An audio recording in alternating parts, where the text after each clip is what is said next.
Warahmatullahi wabarakatuh. Saya Sri Duratowati akan mempraktekkan tentang pengaruh deterjen terhadap perkecambahan biji kacang hijau.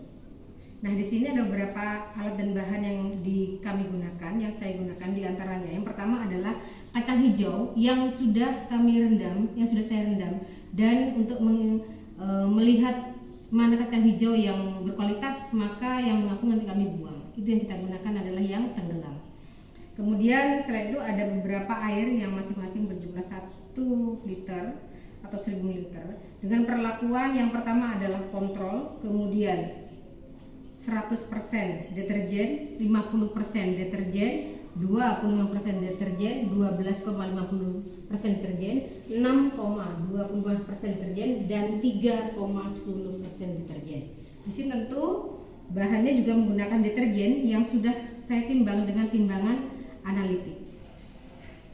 Kemudian bahan lain adalah, saya menggantikan media kertas filter yang gelap itu dengan plastik karena saya rasa fungsinya sama, yakni untuk mempercepat perkecambahan di sini. Ini saya akan hitung 1 gram karena di sini berkertas 1,2, maka saya akan tambahkan 1 gram menjadi 2,2. Ini untuk perlakuan yang 100%.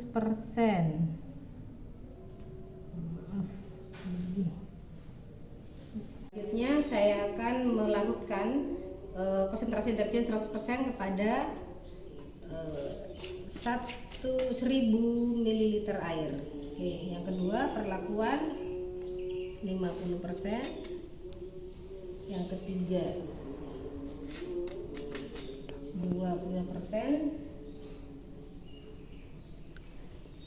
yang keempat 12,50%, yang kelima 6,25%, dan yang terakhir yang ketujuh. Oke, selanjutnya kita aduk-aduk hingga larutannya tercampur dengan sempurna.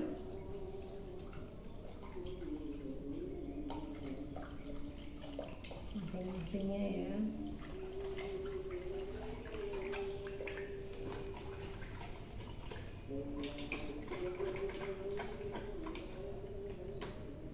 Oke, selanjutnya kita akan siapkan ambil masing-masing 10 butir untuk direndam selama 5 menit, kecuali kontrol ya. Kontrol tanpa deterjen nggih, ambil 10. Oke.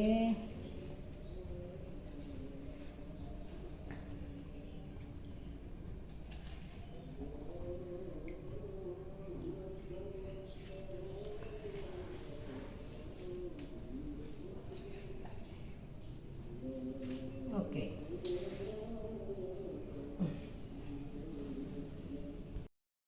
Nah, saat ini saya akan mempraktekkan bagaimana penanaman atau proses penyembahan pada biji kacang hijau sudah direndam dengan berbagai jenis perlakuan, termasuk kontrol. Nah, di sini saya menggunakan media kertas klobot ya, yang menurut saya di sini akan mempermudah kita dalam mengukur tinggi dari perkecambahan dan perubahan setiap harinya.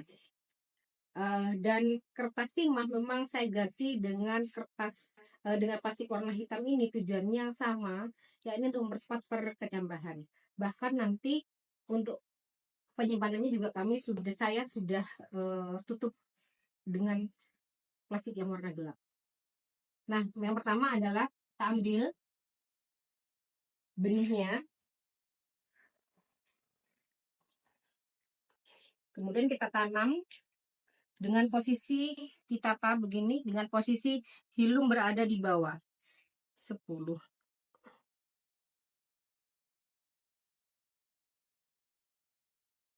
Dengan posisi yang zigzag. Mengapa? Supaya setiap perkecambahan itu tidak bentrok antara satu kecambah dengan kecambah yang lain. Begini posisinya, bisa dicek. Nah, sebagai penutupnya saya juga menggunakan kertas robot. Kita tutup demikian. Kemudian untuk menandakan bahwa di bagian atas dan bawah, maka saya lipat bagian bawahnya demikian. Kemudian barulah saya gulung.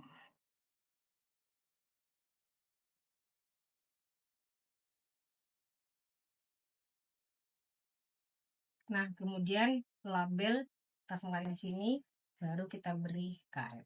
Setelah itu kita cek bagaimana perkecambahannya setelah 24 jam.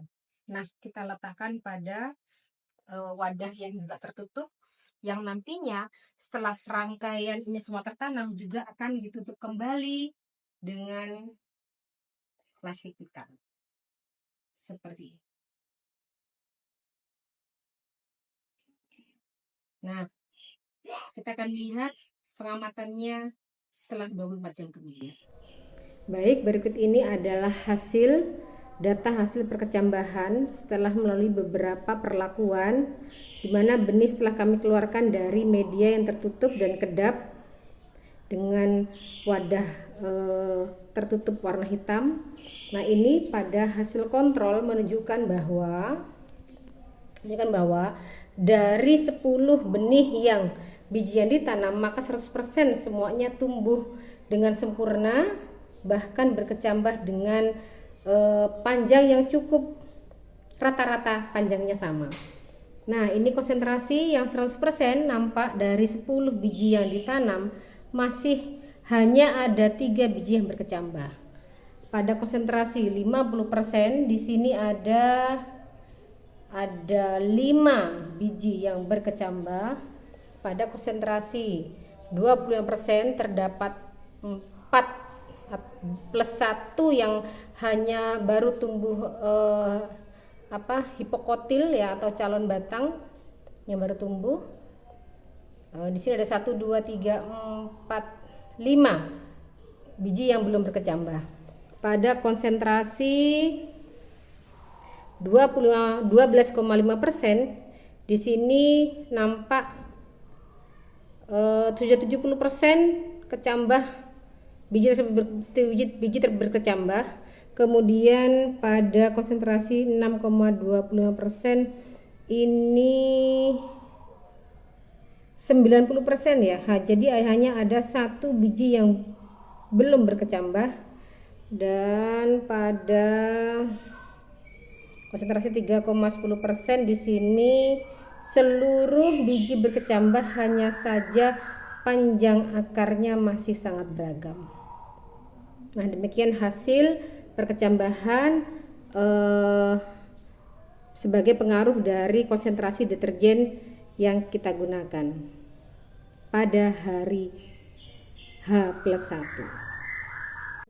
Nah, setelah biji kecambah ini tadi sudah diukur, maka kita akan kembalikan pada posisi semula dengan cara, misal untuk perlakuan yang 12,5%, kita tutup kembali menggunakan kertas klobot. Oke. Kemudian untuk menandakan ini pada bagian bawah, kita tetap sebentar, kita berikan posisinya supaya zigzag ya, supaya perkecambahannya tidak saling bertabrakan. Oke. Selanjutnya kita tutup kembali. Nah, selanjutnya untuk menandakan ini bagian bawah tetap kita lipat. Menandakan ini bagian bawah, kemudian kita gulung kembali. Nah, fungsi dari plastik hitam ini adalah sebagai pengganti kertas timah, dan kertas klobot ini dia juga bisa menyimpan air sehingga dapat menjaga kelembaban pada biji yang merangsang perkecambahan. Oke, setelah kita gulung sedemikian, kita kembalikan labelnya, kita ikat dengan karet, kemudian kita masukkan kembali ke media tertutup ini. Begitupun selanjutnya untuk semuanya. Kita tutup kembali nanti setelah selesai dengan begini sampai kedap udara. Nah, kita tunggu sampai esok hari kita amati lagi, yakni pada hari kedua. Baik, kita tunggu hasilnya besok. Terima kasih. Baik, ini pada tanaman kontrol biji pertama kita ukur panjang kecambahnya ya kurang lebih 4,5 cm. Kita catat kontrol 4,5. Dengan tanaman kedua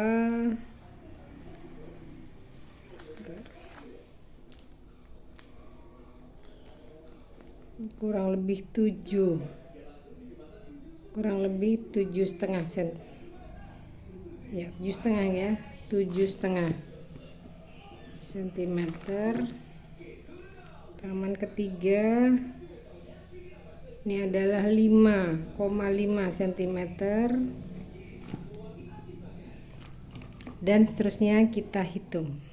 Dan di sini dengan kontrol menunjukkan daya berkecambah dan juga kecepatan berkecambah itu lebih baik, lebih cepat, lebih besar dibandingkan biji-biji yang mendapatkan perlakuan deterjen. Artinya yang kontrol ini memiliki daya kecambah dan kecepatan kecambah yang lebih tinggi dibandingkan biji yang mengalami pencemaran akibat konsentrasi deterjen yang diberikan. Demikian, semoga bermanfaat. Terima kasih. Wassalamualaikum warahmatullahi wabarakatuh.